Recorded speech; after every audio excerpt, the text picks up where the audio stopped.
আসসালামু আলাইকুম। আমরা কিছু আজকে মালামালের মানে সহজ নামগুলো যেগুলো আমরা সচরাচর মানে দোকানদারে গিয়ে বলি, এর হচ্ছে গিয়া মেইন সকেট, যেগুলো আমরা শর্টকাটে আর কি বলা যায়, এগুলো এটাকে main socket.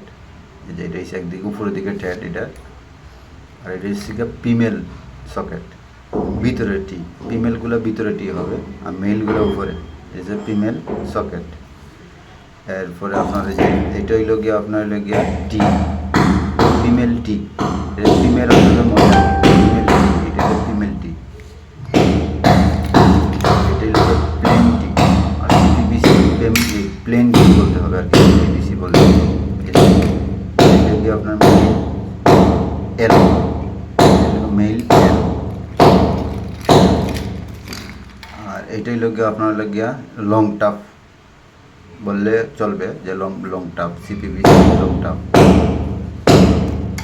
CPBC long tap. এটাই লোক আপনার plain elbow, CPBC plain elbow. এগুলো হলো শর্টকাটে নাম আর কি, দোকানদারে এগুলো শর্টকাটে বললে আপনারা দোকানদারে চিনবে, শর্টকাটের নাম।